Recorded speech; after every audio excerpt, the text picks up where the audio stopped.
Good evening, everyone. Welcome along tonight to our Heritage Lecture. This is the third of the Biennial Bruce Wilson Memorial Lectures, which we have held here in Shepparton. A warm welcome to those who have come tonight and also those who have chosen to watch on multimedia via Zoom, etc. Welcome to you lucky people who are home enjoying our lecture. My name's George Ferguson. I'm a member of the Shepparton Heritage Committee. I'm also your MC tonight. So our afternoon lecture this afternoon was great. We had a good COVID capacity crowd and it was enjoyed by all. A lot of work has gone into the planning for this ceremony to make sure we provide a safe environment for us all. By now we should all be familiar with the COVID facilities of sanitation requirements. Everyone will have been hand sanitised and clocked in with their QR codes. Thank you.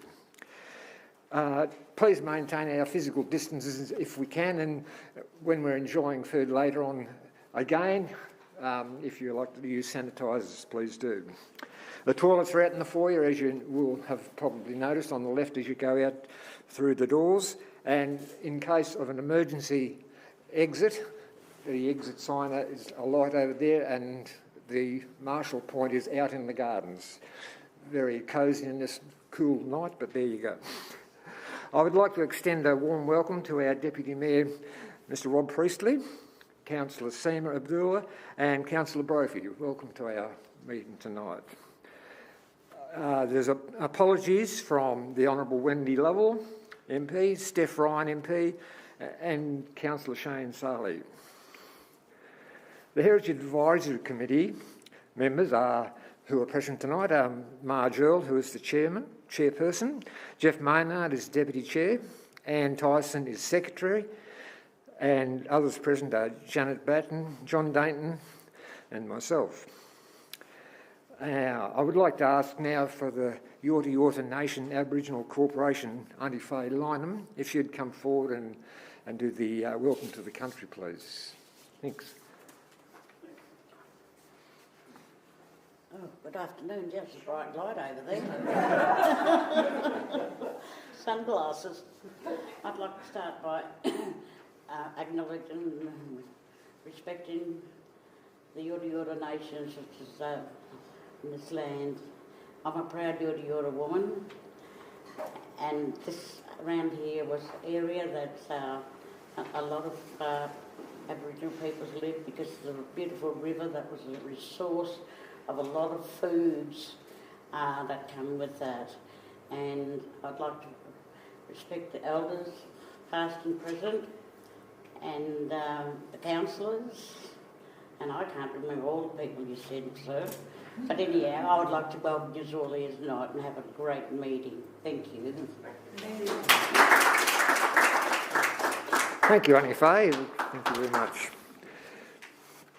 It now gives me great pleasure to formally welcome our Deputy Mayor, Councillor Rob Priestley, who will come and give us a short address. Thanks, Councillor Priestley.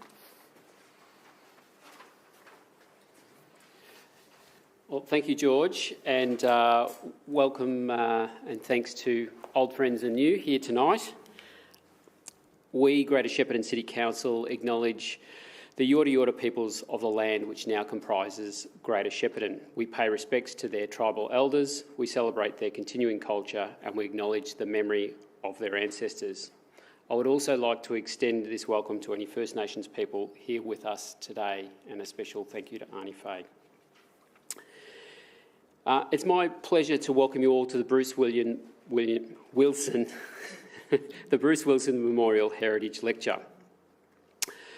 I would also like to offer a warm welcome to our guest speaker, Chris Johnston, who will be officially introduced by Anne Tyson, the Secretary of the Greater Shepparton Heritage Advisory Committee. Just quickly on Bruce, as a councillor, he's a kind of a towering figure and someone to aspire to emulate at least part of his contribution to our community. So I think it's a very, very appropriate naming of this event. Chris, we thank you for taking the time to speak to us today. Your lecture on navigating heritage, past, present and future will be of interest to us all. We're extremely pleased that the Heritage Lecture could go ahead in the context of all the things that are happening in our world, so seize the moment and here we are. We're also delighted that if you're at home that you're able to watch, and that's one of the benefits that COVID has brought us, that things like this become more accessible. Greater Shepparton has a rich cultural heritage and there are many places of cultural significance in our region.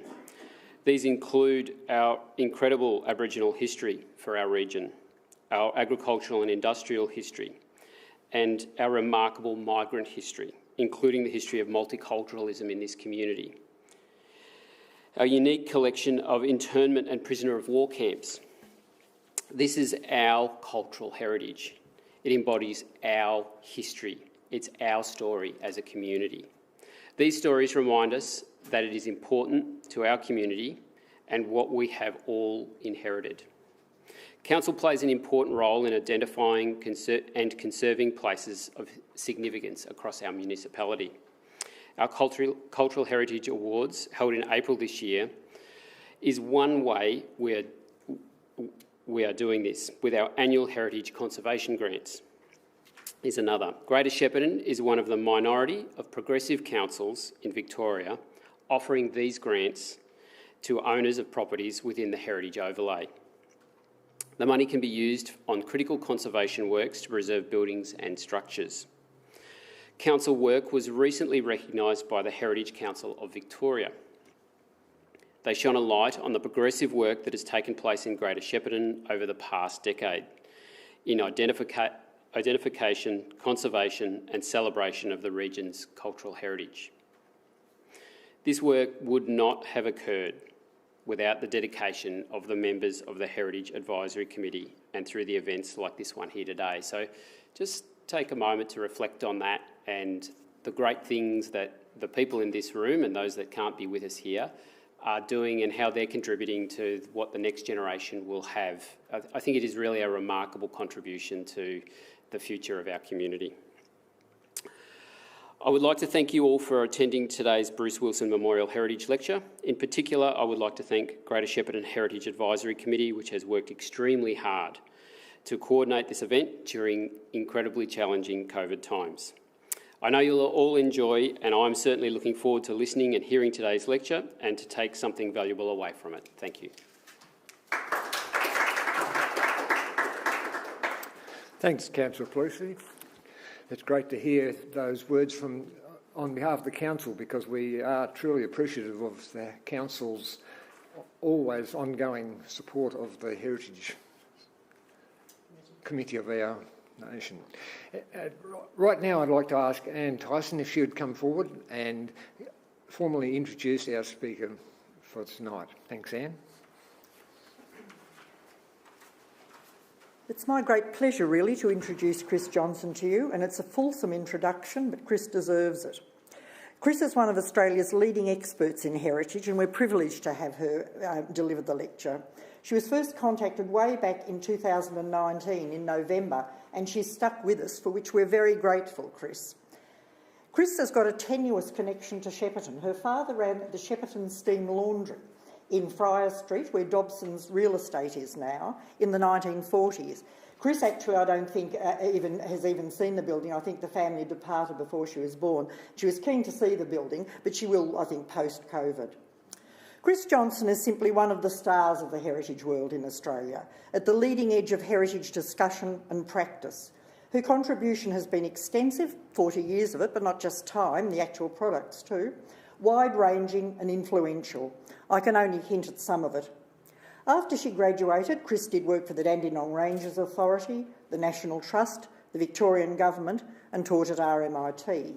But then, in the mid-80s, 1980s, she set up her own heritage consultancy, Context, to carry out heritage studies, conservation management plans, heritage assessments, etc. Context grew and went on to become the gold standard of heritage consultancies. It built a national reputation and was engaged by state and federal government departments to do important work.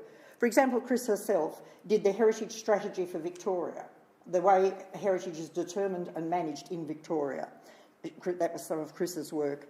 Also, management plans for such prime heritage sites such as Port Arthur in Tasmania, and also the penal colony area on Norfolk Island. Both of those, of course, are important World Heritage sites. To put it crudely, Context got the big jobs, of course, headed by Chris. If you saw a report or project by Context, you knew it was simply first-rate. Chris's work, however, was wide-ranging. It included heritage studies for councils such as Sale, Stonington, East Gippsland, Yarra Ranges, for example, management plans for important places, Lake Burley Griffin in Canberra, Lake Bort, we'll wonder about its importance, Anzac Parade in Canberra. Also work on the Aboriginal heritage of the Australian Alps, on the Great Barrier Reef, and Ballarat's historic landscape, just to name a few. Chris has been a leading thinker and writer about heritage and how heritage should be done. She combined practical and theoretical and led the discourse in many areas. One of her areas of greatest interest and greatest influence has been social value. You might have seen this in John Lewis's article, I think last Friday, in the Shep News. When heritage legislation first came into Victoria, the Heritage Protection Acts in 1974, people were really concentrating on history and architecture. Slowly they came to realise that there are buildings like Como, Durrangile, Captain Mill's 1840s cottage down in Port Fairy. But slowly people realised that there were other values, other significances: technical, rarity, aesthetic and social. Social value, as you may have seen in the John Lewis article, is the value communities and groups put on places that they're highly attached to. An example is the Shepparton Post Office, another the MCG, under the clocks at Flinders Street Station. And it was Chris's groundbreaking work that led to social value as a prominent aspect of heritage assessment. Her 1992 paper, which I have down there and forgot to hold up in front of you, called What is Social Value, has become a standard reference. Chris was also at the forefront of producing methodologies and ways of assessing the aesthetic value of heritage places, probably the most subjective and difficult value to assess in heritage. She set wonderful examples of this in her work on the aesthetic values of Broken Hill, think of all those strange mining landscapes, the Tarkine in Tasmania and the Great Barrier Reef. Incidentally, these are examples of Chris working not only in cultural heritage, the heritage that humans have created, but also natural heritage, and bringing the two together in new ways. Chris also made major contributions in areas of heritage that most of us know little about. For example, intangible cultural heritage. That's the heritage we don't think about as heritage. Customs, traditions, crafts, skills, even cooking techniques. Chris is a member of the Intangible Heritage Committee of ICOMOS, the International Committee on Monuments and Sites, and co-chairs ICOMOS's Australian Committee on Intangible Cultural Heritage. I think we're going to hear a little bit about intangible cultural heritage in the lecture. Another aspect of heritage remote from most of us, but where Chris has been at the forefront, is cultural landscapes. Landscapes resulting from the interaction of humans and nature. You might actually say that every landscape now on Earth is a cultural landscape because humans really have touched the whole surface of the Earth. But particular landscapes like the Lakes District in England or the Castlemaine gold diggings, many others, are seen as worthy of preservation. They're of course much more difficult to preserve for future generations than single individual buildings. Chris has shown how the groundwork of assessment and management can be done, and particularly with her work on Uluru and the cultural landscapes of East Gippsland, for example. Chris has worked across Australia helping many communities document and advocate for the places they value. She runs community groups and workshops, and many of her recent projects involve Aboriginal heritage. To wit, one of her most recent and notable achievements was managing the large team of people who created the dossier of information and documentation that led to Budge Bim. Budge Bim, you might know, is that amazing aquaculture system, Aboriginal, I think 6,600 years old, down at, we used to call it Lake Condor, at Tayrak, the lake is now called, in the Western District. It was placed on the World Heritage List on July 2019 with work that Chris led, which is just wonderful. Chris had actually worked with the Gunditjmara people down there since 1990. Chris was also involved in revising the Borough Charter, the document setting out principles and practice to be followed in conservation in Australia. She was in the reviewing panel in 1999 and 2013, and she wrote the practice notes in 2013. The Borough Charter contains sensible principles such as, for conservation, change as much as is necessary but as little as possible, and it's respected throughout the world. Over many years, Chris has run training courses for local government planners, taught at La Trobe Uni and developed heritage-related curriculum for Deakin Uni. Chris is now an Honorary Research Associate at La Trobe Uni. We're privileged to have you, Chris. Thanks for sticking with us, and we'll all look forward to what you've got to say.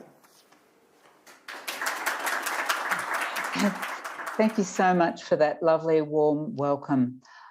Thank you so much to Auntie Faye Lynham for your welcome to country, to Deputy Mayor Rob Priestley, George Ferguson, and then to Anne for your warm welcome. Let me just share my screen.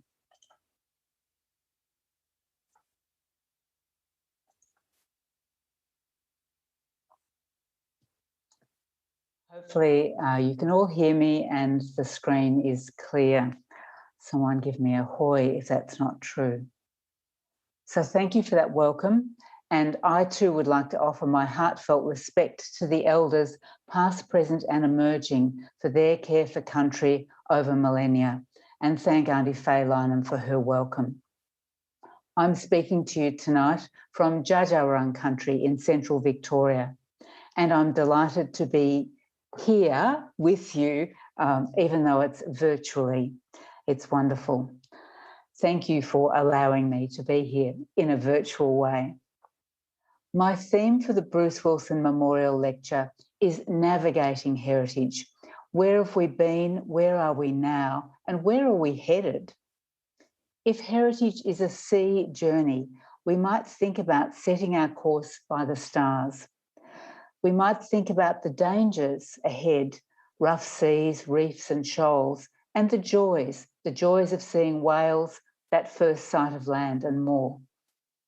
As we journey, we rely on our preparation and our skills. And if we find ourselves off course, we need to review and reset. Our heritage journey is going well, and especially where you are in the city of Greater Shepparton. But I do think there are some opportunities for adjusting our course into the future.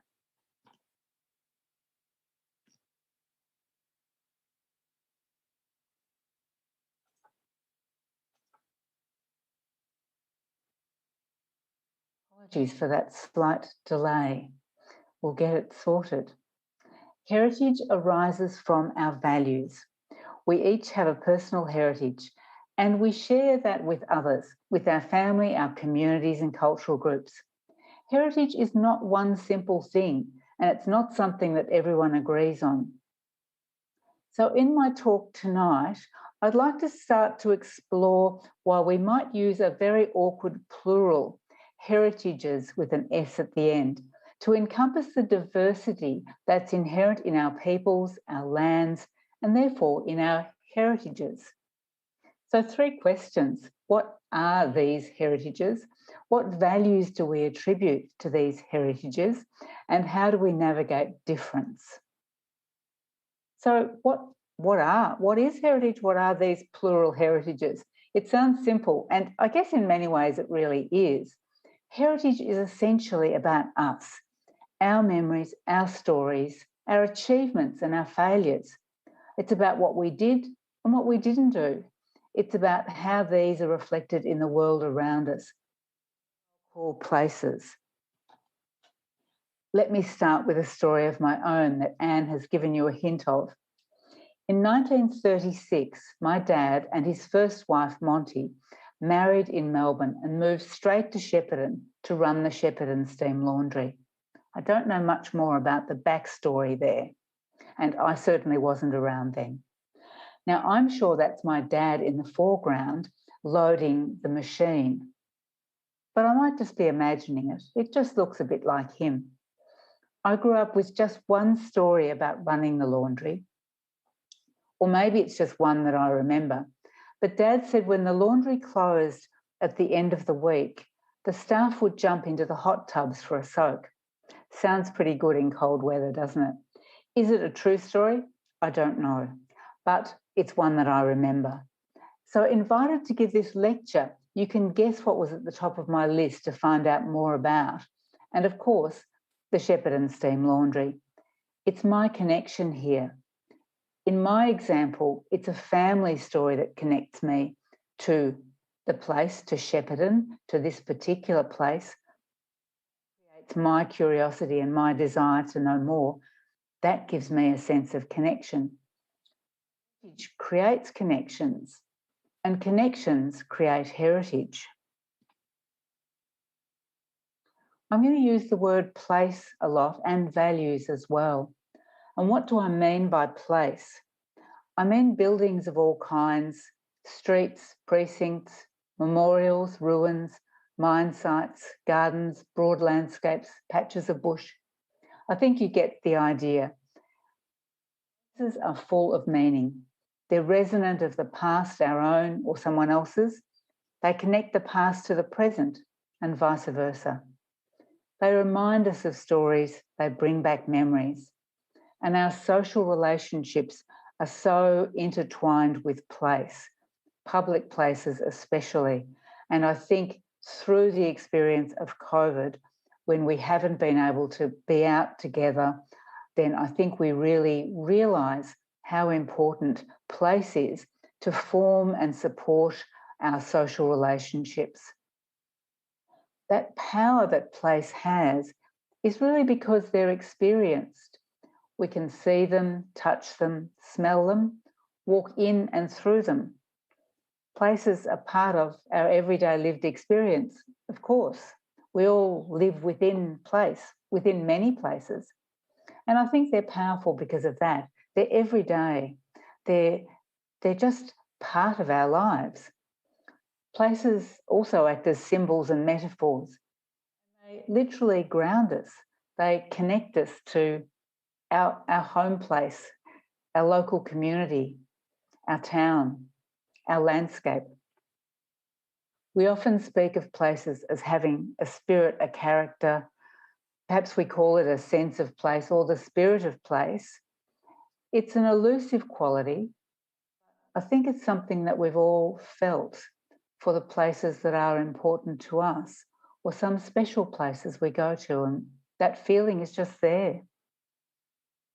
And on the other hand, the destruction of a place that we care about, loss in a fire, its demolition, or its slow decline, may be felt as deep grief, just like we feel for other creatures and for our other human compatriots. Anne's already mentioned intangible cultural heritage, and we mustn't forget it. Intangible heritage, it's a bit of a funny phrase, a bit like my phrase heritages, very difficult, but it refers to things that are really pretty tangible. So they're traditions and customs, their cultural responsibilities, rituals, ceremonies, oral traditions, performance, language, knowledge, skills, craft skills. You can see some of them in action in this image. You can see the ways that people are dressed, the hats they're wearing. So some of these things are objects, but they're all together to perform a particular ritual that we know quite well in Victoria because it's the football ritual. So you can see that there's objects like flags and pom-poms, beaters and so on, that are all part of that too. So they're the very tangible objects, and it's happening in a place. So that connection between place and the intangibles, the cultural practices, if you like, and the objects, documents, archives, it's together, all of these things make up our heritage. Go back to the Shepparton laundry and to think for a moment about values. We've gone through a process of defining values, what makes something significant, and they underpin the criteria that we use to establish that. Here we have two pictures of the Shepparton's laundry building, yesterday and probably about 1940, and the building today. So the kinds of values you might think about if you asked yourself, is this a heritage place? You might be thinking about its aesthetic qualities. So they might include its architecture and design, historic qualities, what's it telling us about the history of your locality, its scientific, or you could say research qualities. Is there information embedded in this place that we might want to understand? Usually that relates more to archaeology than to a standing building. Is there social significance? So are there people associated with and connected to and passionate about this place? Is there any spiritual value there? Now, if you look at this building, how it was and how it was and is unassuming. Its architectural or design qualities are fairly minimal. It's utilitarian, and it's obviously quite adaptable to different uses over the years. But it evokes stories for me, and maybe from the many people who've worked in this building over the decades. So each place may have different values for different people. Some people see its architecture, others are connected through family story, through long association as a worker, through all sorts of connections. And each of these different ways of seeing the place may result in different ideas about, is this heritage or not? And if it is heritage, it should be recognised and protected when change is proposed. Or maybe you say, no, it's not heritage. I think these are all valid responses. And that's why we talk about values within heritage.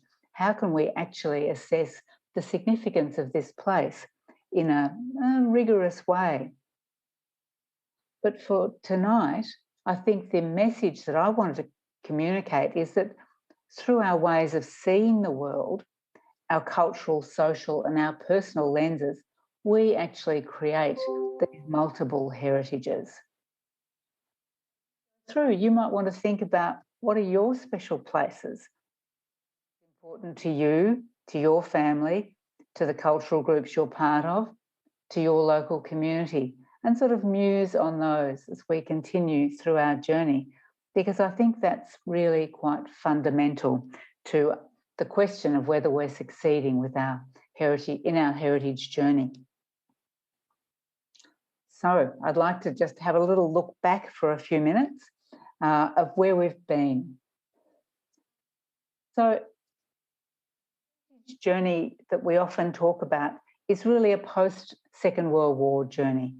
There are antecedents to that journey in the first half of the 20th century, Royal Historical Societies, National Parks movement, field naturalists, and so on. You'll be interested that the first place that was mentioned in the Victorian Parliament that's recorded in Hansard as a historic place important to conserve was actually Mount William, an axe quarry created by Aboriginal people and with the axes traded very widely across Victoria and probably beyond. So the first half of the 20th century, we see some references, some engagement with heritage, but it's really after the Second World War that Australians started to develop a widespread consciousness of the need to conserve cultural heritage. And why? Well, there was a lot of change naturally happening after the war. Post-war development was changing our whole landscape. And at that time, people recognised that as both terrific and a problem, because it was potentially risking the opportunity to record and conserve our history, to really recognise we had a history. The National Trust formed around campaigns on buildings like this one, Como in South Yarra. The Trust formed in 1956, and as a voluntary community-based organisation, it started classifying significant buildings, making the first heritage registers, and very focused on buildings per se. And they had a wonderful success. You know, Como is there today, and they engaged in many other campaigns such as Save Collins Street and so on, and continue to do that today. But back then, heritage was about these kind of big stories, grand houses, fine architecture, settler stories of achievement, things to be proud of and protected at a time when they were at risk. Como was definitely at risk.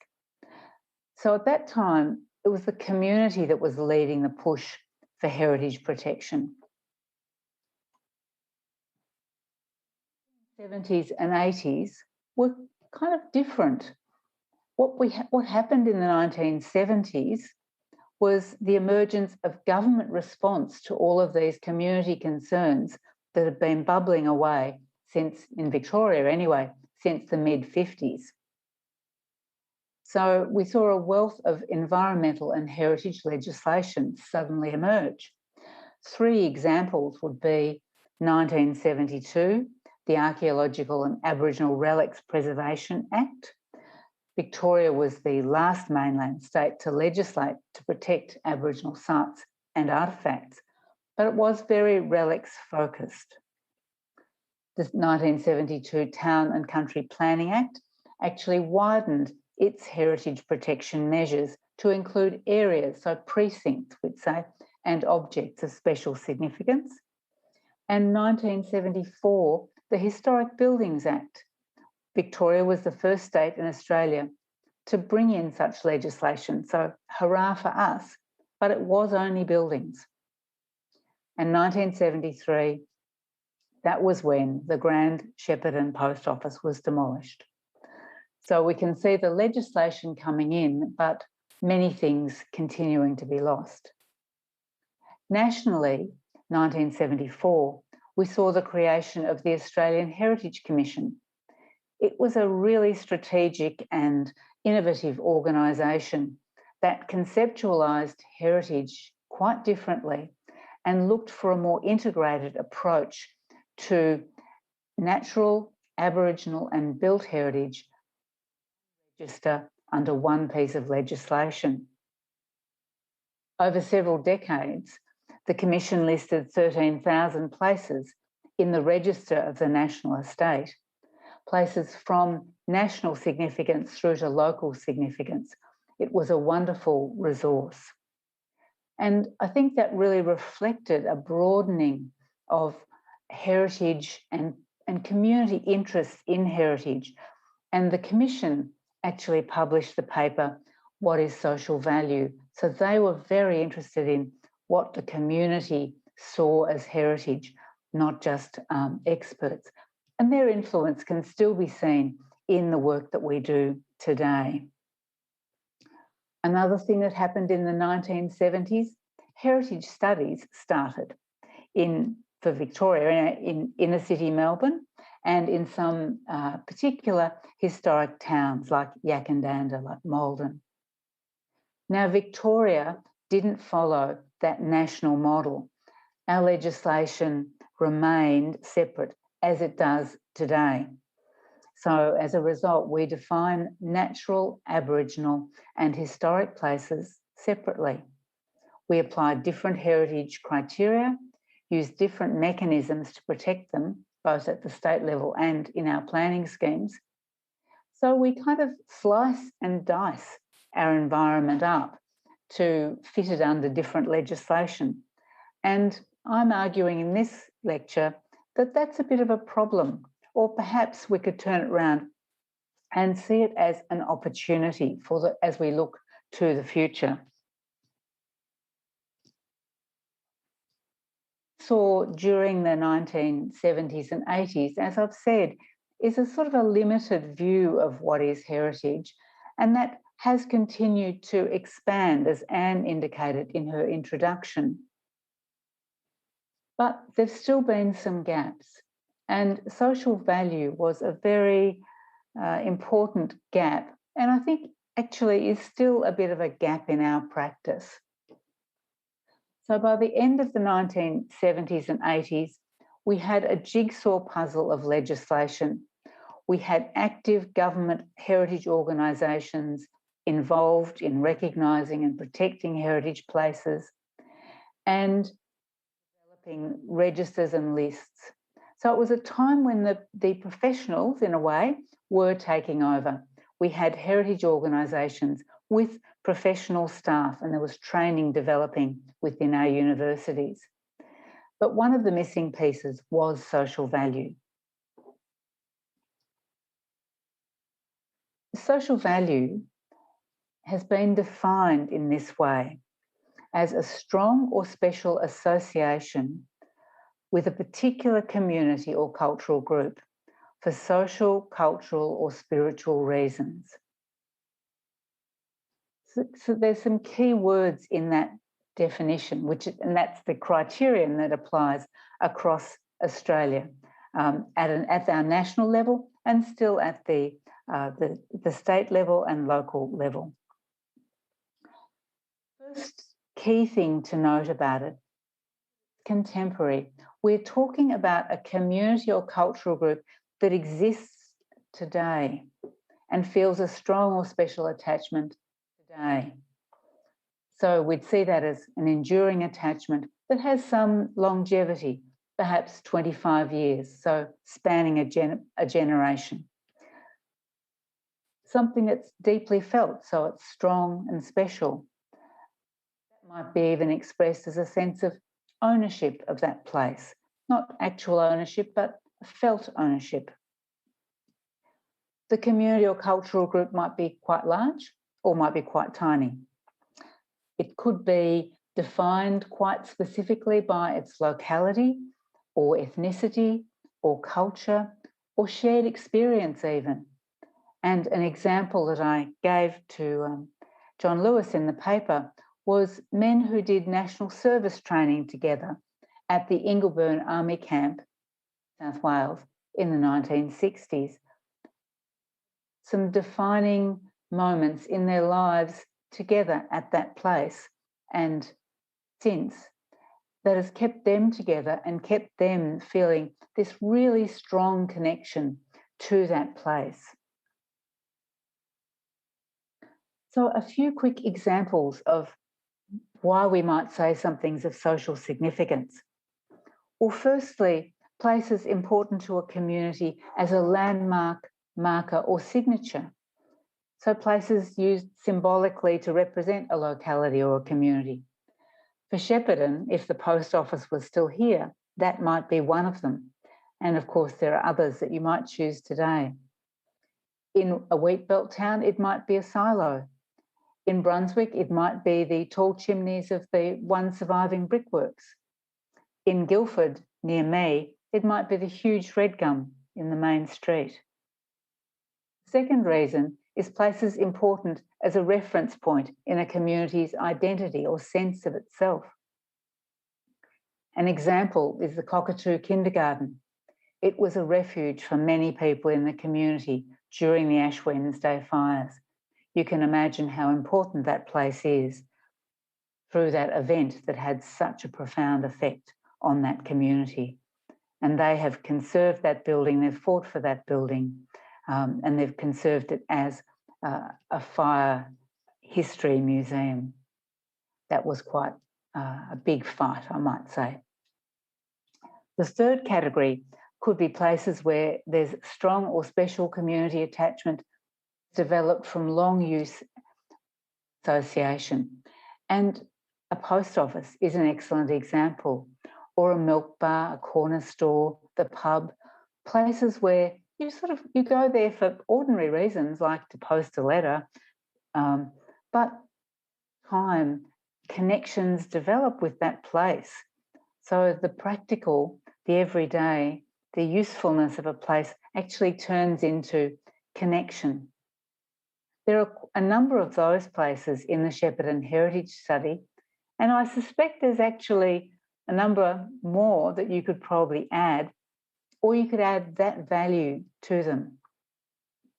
So as the concepts of social value began to be worked out, so did some methods used to engage with communities about their values And one example was the Community Heritage Workshop, where local people came together and through a structured process identified the places important to them and their communities and cultural groups.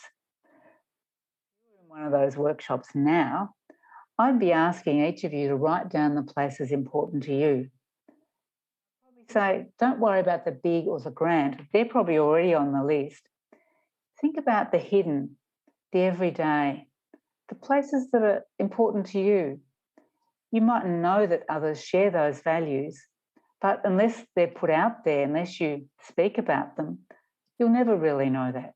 So it's one of the processes that's really important. Processes like that, we find out about community-held values.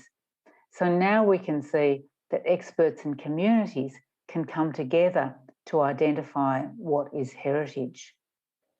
And those community heritage workshops soon became part of local heritage studies and the standard heritage study brief in Victoria.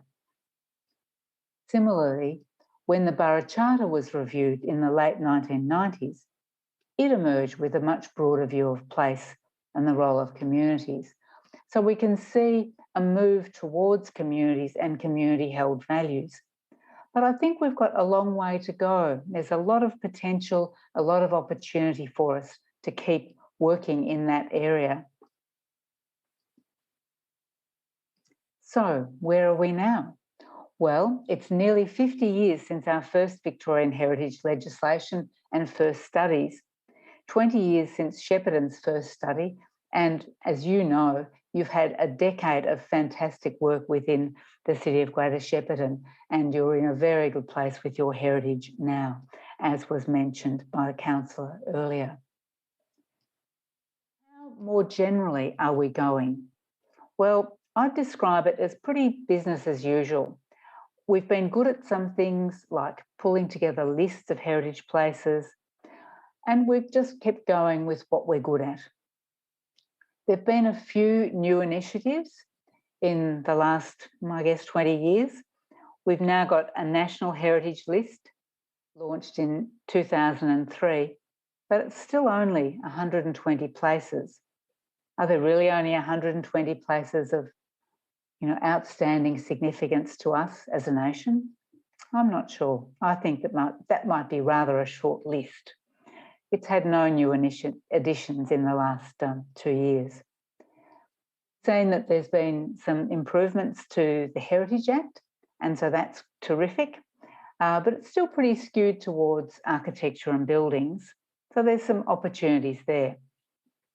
And thankfully, we've had a new Aboriginal Heritage Act in 2006 and then subsequent amendments. It's still very archaeological in focus, and according to a recent report by the Victorian Aboriginal Heritage Council, the Act is, through the development-related processes, still overseeing the destruction of Aboriginal heritage rather than its conservation. So that's not so good. But there are still very good things in the Act. For example, it now looks to protect intangible heritage, Aboriginal intangible heritage. What we're really good at is what we're doing at the local level, through local councils and local communities. And the report that was mentioned by the Deputy Mayor earlier, that was put out by the Heritage Council of Victoria in 2020, really highlighted that. And your council is doing really well too. So our councils across Victoria, most have completed a stage 1 and stage 2 heritage study, and more than half have taken all of that study work, all of those places, into their heritage overlays, into their planning schemes. The Heritage Council concluded that the heritage overlay is really effective at protecting places from demolition. Although they did say that willful neglect can still be a significant issue in some council areas. They commented that lots of councils, more than half, have a current heritage strategy in place, and that taking in a strategic approach is really important, and you have one too that's excellent. perhaps, is that many councils, and yours is one, being proactive in supporting property owners with grants and advice, with awards, engaging local communities with information, interpretation, open days. So there's a lot of really good work happening there, and you should be proud that your council was one of the ones that was commended by the Heritage Council of Victoria. But there are still things aren't as good as they might be. Our heritage overlays in the planning scheme protect a significant number of heritage places, but the step from heritage study to HO can be difficult, time-consuming and expensive. Protection available in the heritage overlay doesn't really work with a more integrated approach to natural, historic and Indigenous heritage. And while it's great at protecting bricks and mortar values, so architecture, design, things expressed in the bricks and mortar of a place, it's not so good at protecting values that aren't directly expressed in the fabric, like community access, for example. And there can be geographic gaps or gaps in the types of places considered, or perhaps even in the themes that are investigated. And I think there's still a bit of an imbalance in the heritage values considered. There's still an overemphasis on architectural and historic values, and social values are still a bit underdone. So the gaps in our studies, gaps in protection, and maybe they also reinforce a narrower community perception of what is heritage. So in going towards the future, what kind of approaches might we take?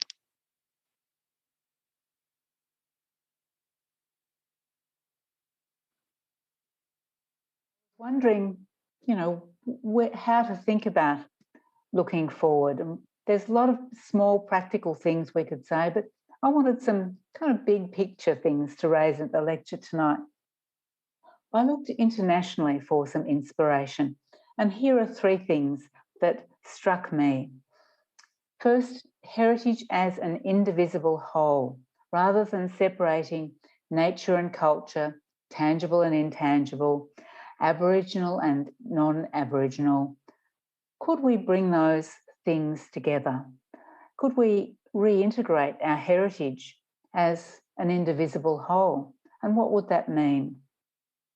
Secondly, could we strengthen and emphasise people-centred approaches to heritage, to identifying what's important to all of our communities and empowering them to care for their heritage?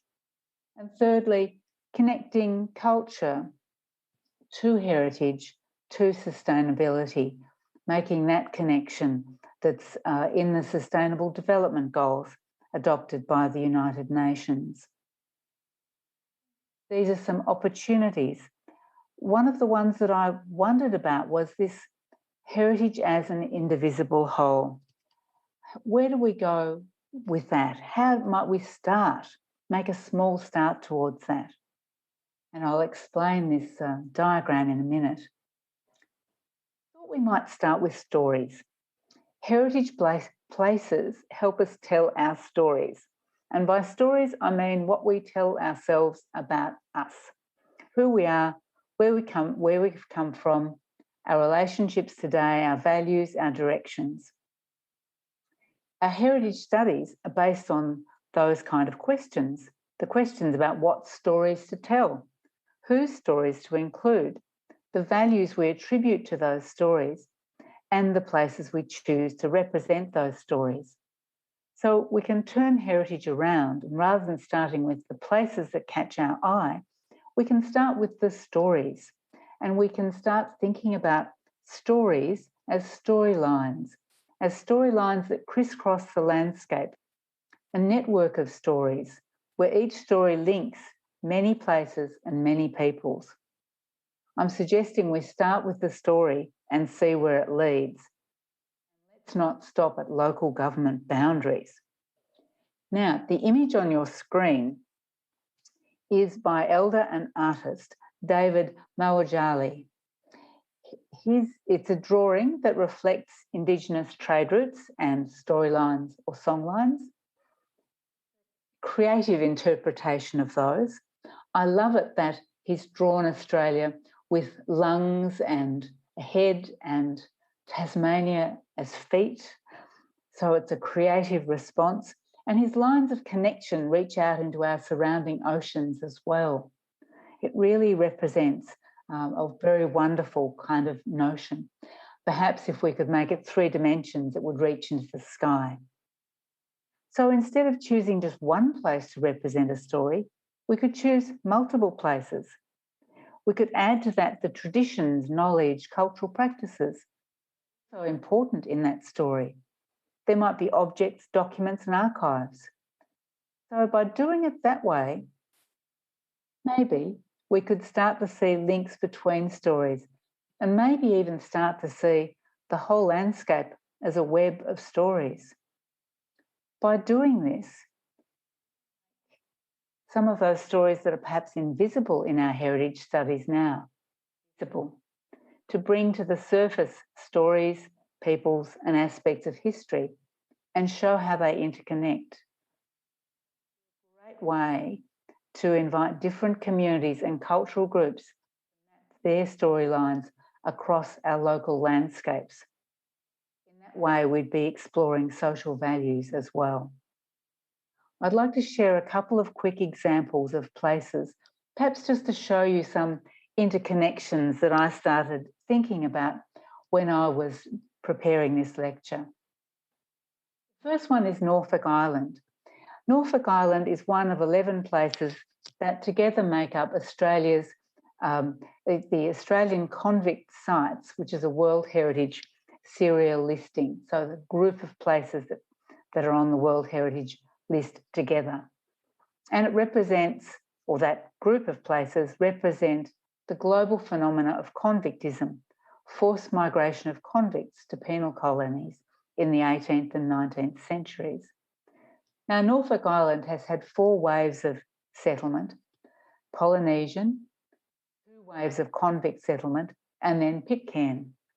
The present-day community really connects to Pitcairn, the resettlement of Pitcairn Islanders, and that connects to the mutiny on the Bounty. I'm sure you know some of the story. So it's a really important cultural tradition for people on Norfolk Island. It's expressed in local traditions and in language. So people have their own language, which is a Creole of 18th century English and Tahitian, and they have traditions. And the image I'm showing you is from the celebration of Bounty Day, the day that people landed on Norfolk Island in 1856. For them, the historic site that's on the World Heritage List is not a relic, it's a living landscape. It's where they do stuff. They live and work, they celebrate traditions, they play sport. It's a centre of religious life. So it's a connected place and a living place. And the landscape itself embraces a lot of local traditions. Norfolk Island connects to other places. Imagine the connection between Norfolk and Pitcairn Island across the oceans. Pitcairn is where there are places, today's community, that hold deep meanings. It's a place where there's sources of traditions and continuing family connections. Then you can add to that the stories that link to the mutiny on the Bounty, the whole stories of resettlement across the globe. So Norfolk Island could be seen as part of 2 story networks, the global convictism network, and then this sort of local and global story of exploration, displacement, resettlement.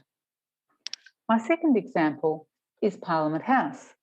Now, if you look at the Victorian Heritage Register, it'll tell you that Parliament House is significant because of lawmaking and architecture. If we think about all the protests that have been out on the steps at Parliament House, and here I'm showing you an image of 1985, when 3,000 farmers protested at Parliament House. You're seeing people from across the state who came there to share their stories of hardship. Of course, many protests have been on the steps at Parliament House. The experience of the protest would be really important, would be something people would take home with them. And the stories that brought them there are really important as well. So you can start to make a kind of network, if you like, of stories that connect Parliament House to many different parts of Victoria. I think, in a way, this starts to bring a richness to our understanding of the heritage of Parliament House that goes well beyond just lawmaking and architecture. It doesn't deny those things, but it adds some richness to it. My third example is Fitzroy and Kamaraganja. So I've been working with the City of Yarra to document the heritage significance of places in Gertrude Street and Brunswick Street, Fitzroy, to the Aboriginal community. And in this image, you can see people standing outside the first Aboriginal health service and dental service, first in Australia. It's had a very good, it started off a very good tradition, if you like, for Aboriginal controlled health services. And of course, people came to Melbourne from all across the state, but importantly too, from Kamaraganja, people who were part of the walk-off. So there's a connection between Fitzroy and Kamaraganja. Two-way connection, because those connections continue today in a way to tell a story of one place, or offers the opportunity to tell the story of the other. Perhaps I shouldn't even write about Fitzroy without writing about Kamaraganja or the Flats, or, for example, Parliament House, where Aboriginal protection legislation was created, resisted, and then later disassembled. So I'm offering these examples to show you how places listed in local heritage studies or national lists or World Heritage lists can be connected together to reveal a whole network of stories stretching across the landscape, connecting many different tribal and settler peoples. So, heritage. What I'm suggesting is very different from heritage places as disconnected dots on maps, which is typically how we document heritage places now. By connecting up the dots, we can better express the fullness of the meanings that resonate through those places. We can connect better to people's feelings about places, not just as bricks and mortar, but as stories about real people, real experiences, real events, and places that are alive through people's memories. I think that's what we mean by spirit of place, spirit that kind of lives on. And we might do that using technology. We could just use maps and drawing pins and thread. That would be a pretty nice way to do it as well. But there are some new possibilities through technology. And one that's being used in the City of Yarra at the moment is called Passport. So it's a mobile application designed to enable people to explore their heritage and document it. It would be a great thing to do with some of the initiatives in the Shepparton Heritage Strategy. For example, with storylines, you could document the shared Aboriginal cultural heritage that's in the strategy, or engage with culturally diverse groups around intangible heritage, also an initiative in the strategy. So lots of possibilities. We just need to find some ways of starting and think about the how. In concluding, just to draw a few threads together. First, you're doing a terrific job there. Your community, your Heritage Advisory Committee and the Council. You're really doing an outstanding job in recognising and protecting heritage places. But let's remember that heritage isn't static and it's multiple. What we define as heritage today will become the heritage of the future. They'll be the places that we keep, that we hand on. We need to think about heritage as dynamic, and our values are dynamic. What we valued yesterday or 20 years ago is really different from what we value today, and it will be different from what is valued tomorrow. That's tricky, but very important to keep in mind. Heritage studies are a great way to document heritage places and values, basis for heritage overlays and planning protection, but they don't address every aspect of heritage. So again, we can look to be expansive. Let's keep expanding our horizons. Ask ourselves, what stories are missing? Whose stories are missing? And how might we bring those people and stories to our community conversations about heritage? We need to look for new ways to keep our heritage kind of alive and thriving and growing and shifting and changing. And again, that's challenging. So in conclusion, what are the places that connect you to your locality, to your communities, your cultural groups, your stories, your past, present, and hoped for future? The answer to this question is the litmus test for heritage here and in every community. Thank you very much for your time this evening.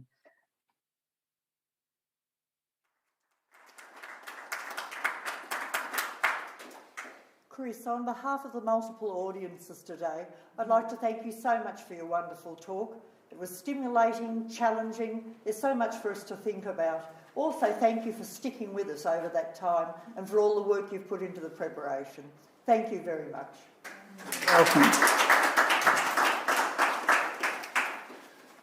Yes, thank you, Chris. We're indeed indebted that you were able to be with us tonight.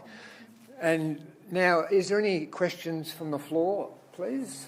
We have a roving microphone somewhere.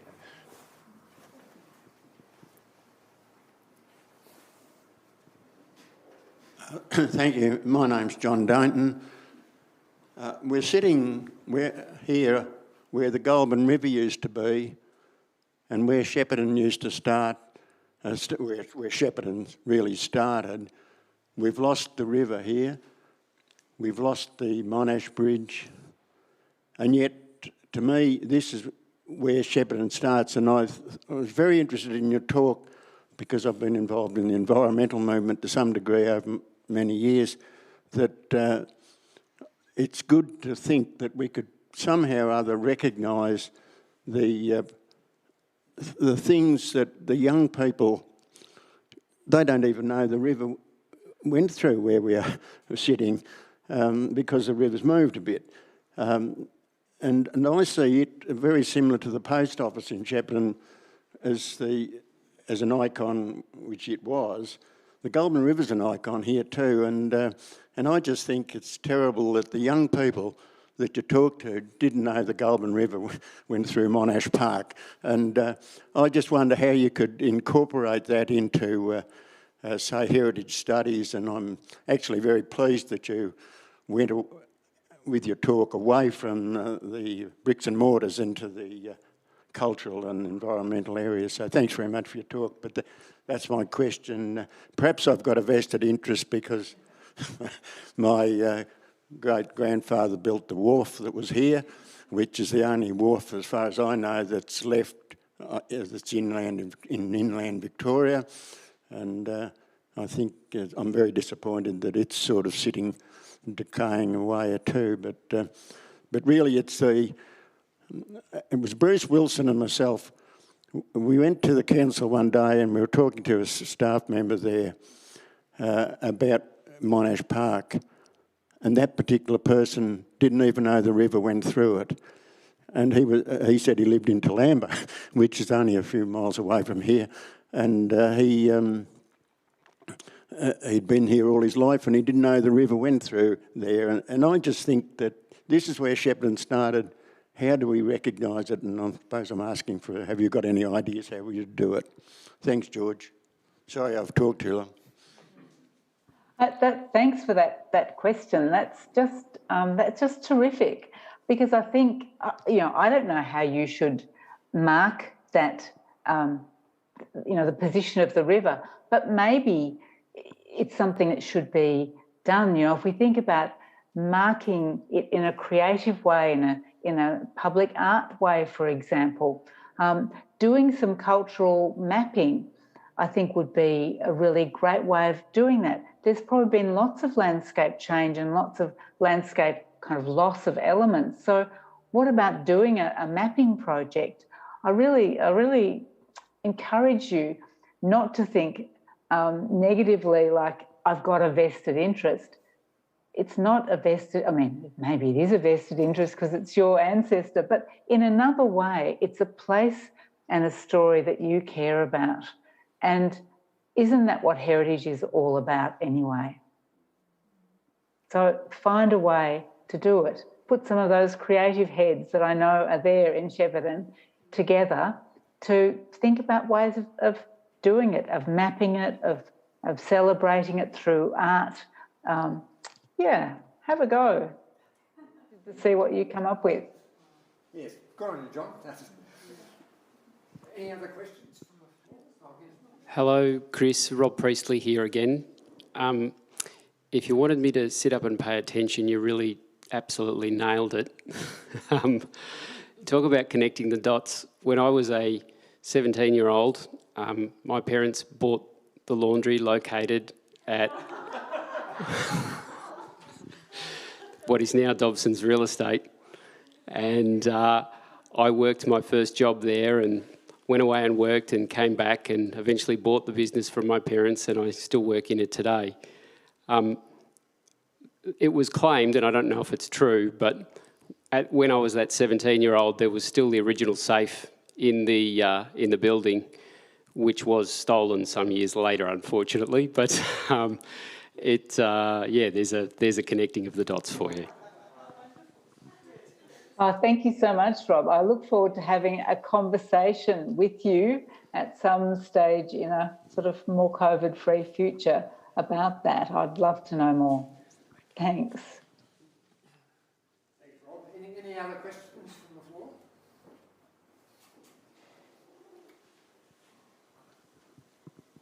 Thank you very much, Chris. My name's Rob Slee, so I'm born and bred Sheppartonian and very, very proud of it. Perhaps one of the things that's been stuck in my gizzard for a long while, and signage is one of them that we're getting onto, but the Mooroopna Hospital, it's a standout site. It's got problems with flood overlays and things like that. How do we save these places? It's a monetary thing as well. People talk about crowdfunding. Does that ever happen as a way to get heritage on the front foot? And I suppose the other thing that you say, be expansive. Well, interiors is another thing that worries me. We're preserving the outside, but sometimes the inside's just as important. So we've got quite a few things that are on my list. Another one is the orchard community. Now, I read a book recently to do with the tobacco farming over in Myrtleford, and we do have to now. The vintage that were born and bred on the orchards and worked the horses and dipped them in the sheep dips, we've got to start recording that and getting the significance of what their culture was when they came here, whether they were Italians or Greeks, the different nationalities. But thank you very much for your talk, and I just wish we could get such a wider audience to understand what we're trying to do. Well, thanks for your question and comment. These are challenging things. I hope I haven't implied that it's easy. We've been working on heritage for 50 years and we've got a long way, but there's still many things to go. Big places like the hospital, they are massive challenges to find new uses for large buildings, especially when they're in a damaged condition. Hard enough when they're in, pristine condition. It's not one that I have an answer for up my sleeve, I'm afraid. But sometimes communities do take direct action to look after places, and I might mention a small example in a local community near me where it's the Chewton swimming pool, where our council was going to close several swimming pools around the Shire because of the cost of repair and maintenance. And the community just decided that it wasn't okay. They really needed their little local pool, even if it was a bit run down. And so they really ran a big campaign. They raised funds. They said they could take on the management of the pool, and they did. And finally, the council went with them on that. And I think it's been a terrific outcome. But these things, when you run a fundraising campaign or a campaign of any kind, it's pretty hard work. And I do agree with you about interiors. Sometimes the interiors are the significant part of the place and the exterior might be not so important. But that's quite tricky because most of our places are privately owned. But what about public places? We can think about it there. And orchards or land uses that are disappearing. Yeah, it's really important to start documenting those things, and to, a bit like the river that's gone, document it now while it's still there. Document what the landscape looks like. Maybe that landscape will continue for a long time, but we don't know. And these cultural landscapes tell us so much about the origins of the people who created those landscapes, about how they worked them, what they did.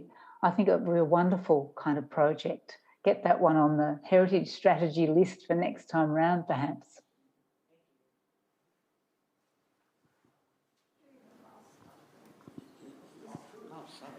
Another question.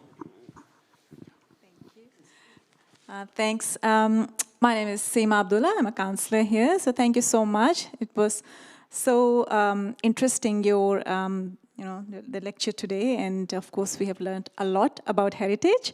I am interested in finding out about cultural heritage and actually intangible heritage. We have been talking about this on the committee. Have you seen any examples across Victoria, the municipalities who are really doing a good job of preserving intangible heritage? I'll be interested to sort of see what they are doing and how we can perhaps get some ideas from them. Thanks. Look, that's a great question too. One thing we might want to think about with intangible cultural heritage is, can we preserve it, or do we just try and support communities to continue their cultural traditions, for example? It's not something that we can freeze and hold still.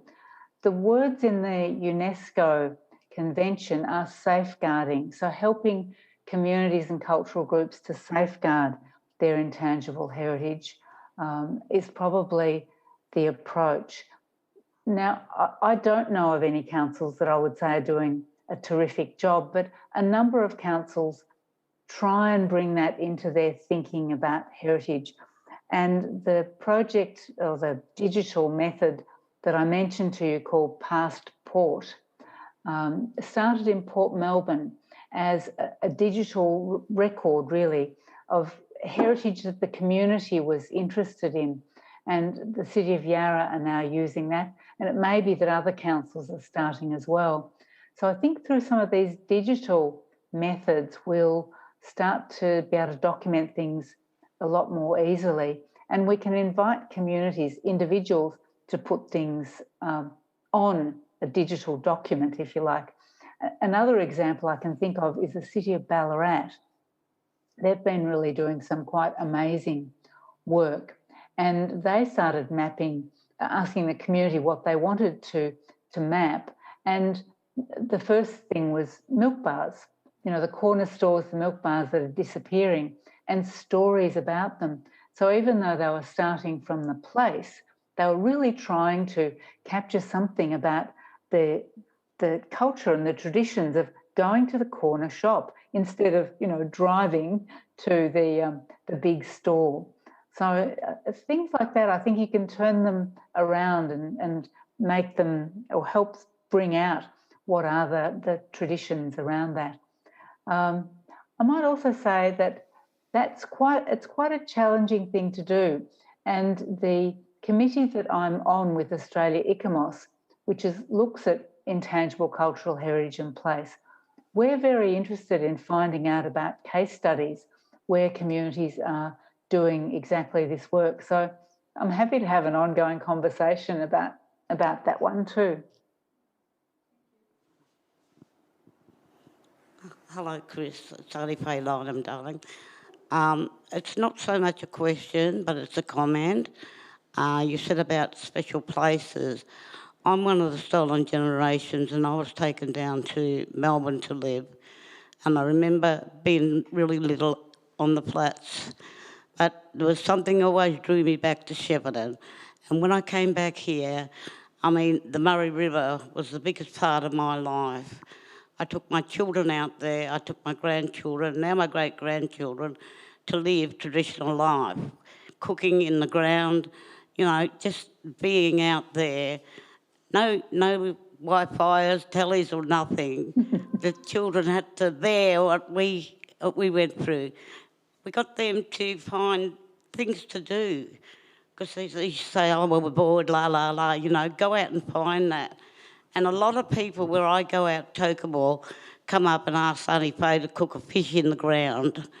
Or, you know, and I'm teaching the other communities all that. And I just love the Murray River. It's so beautiful. The water sports, the power boats, whatever we have out there, it is an awesome spot. And I hope we can keep it beautiful. Thank you. That's wonderful. Thank you for sharing your story.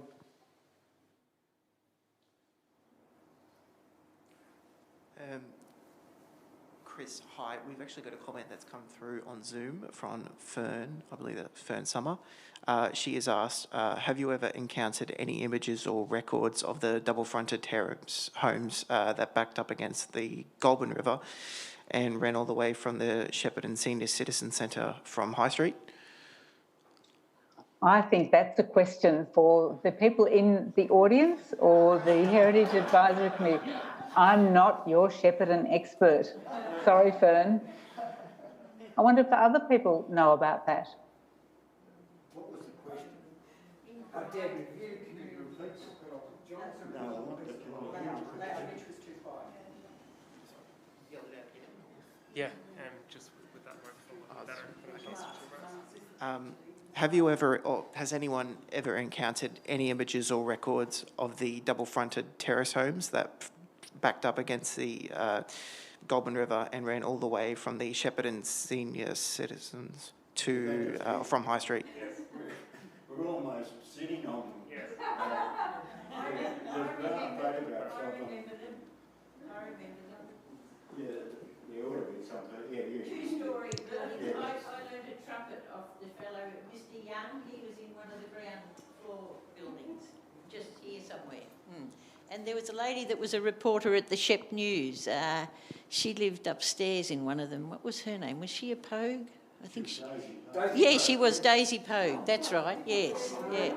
But no, there were a few along here, but I can't remember them all.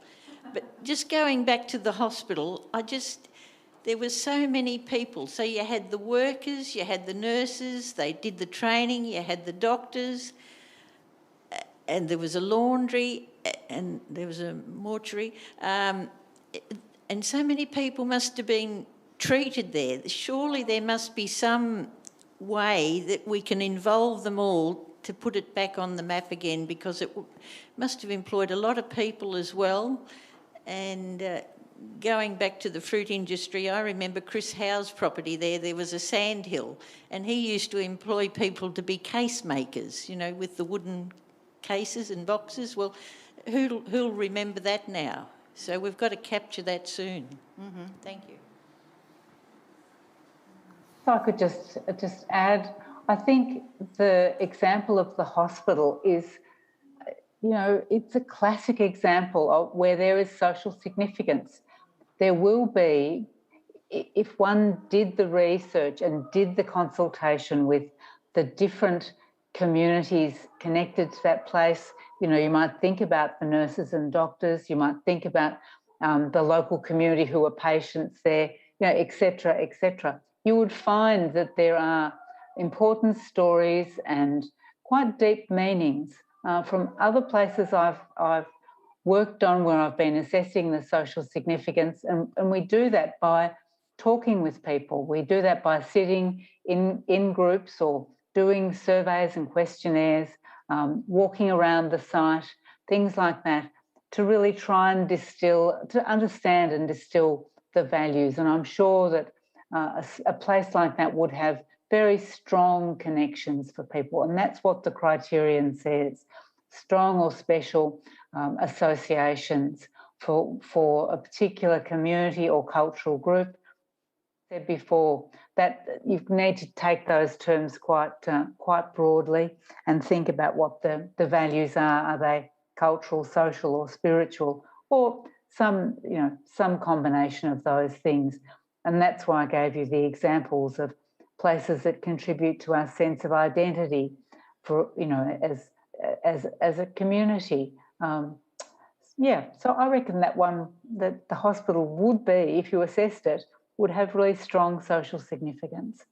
Whether that would change the outcome for the hospital at this stage, it would be beyond me to know. I think it's a very complicated situation, as I understand it. Okay, well, thank you very much. I'm sure Barry Campbell's ears will be burning vigorously now. Barry Campbell is a historian from Marooten, Chris, so he's intricately interested in all those things. Well, thank you once again, Chris, for your wonderful lecture. Is there more questions? Sorry. Oh, thank you. Thank you very much. Thank you, Chris. Anthony Brophy, councillor here. I've got a question which is perhaps more around recognition of heritage and maybe the politics of it. And in regards to the navigation of it, if there are some significant sites, significant buildings that paradoxically they're not recognised locally and the locals perhaps want to move on with it, yet externally, maybe from a government perspective or from people outside the region who would see it as very significant and historical because of various reasons leading up to why it is. Have you come across that before, and how do you navigate that? Fantastic question. This is the answer to have I come across before? Yes. You might think about World Heritage. Often World Heritage values aren't necessarily connected to the community's values. Norfolk Island is actually quite a good example, although things have shifted there. But the original World Heritage listing and the management plans there really emphasised the convict values. So the convicts and that story of convictism, which makes sense because that's why it's part of a World Heritage listing. But for the local community, the values were really different. I mean, they value the place, the buildings, the landscape and so on, but for very different values. And I think that's often the case when you get at different levels the different recognition. There's probably some great examples of state-listed places that for the local community have quite different values. It might be they have no value for the local community, or it might be that they're different values. And what I would recommend is that one should try and find out what the values are at each level. Now, the Heritage Council of Victoria was very keen to start listing local values against state-listed places where they have local values. But I don't think they've been able to do that within the Heritage Register system. I think they have to just focus on state-level values, which is rather a shame because often they'll be quite different. Now, I'm not sure if the case you're talking about is where locals don't value the place at all, but if it is, that's quite interesting that other people value something and it has no local value at all. Perhaps you want to say something more about it or not, I don't know. Okay. How are we going, Michael? Is there no more questions? I can't actually see where you are. So. Okay, well, thank you very much. I'd just like to say congratulations to our Greater Shepparton City Council for the ongoing support that we receive for the Heritage Advisory Committees, enabling us to host these heritage lectures, and also the Heritage Open Days, the Heritage Signage Initiative, and the Cultural Heritage Awards, and also the Heritage Conservation Grants programs, which are such a wonderful asset to our communities. Thank you all again for attending, and thank you for those people who are online. Thank you so much, and especially to our guest speaker. Thank you so much. Bless you all. Welcome. Thank you, folks. And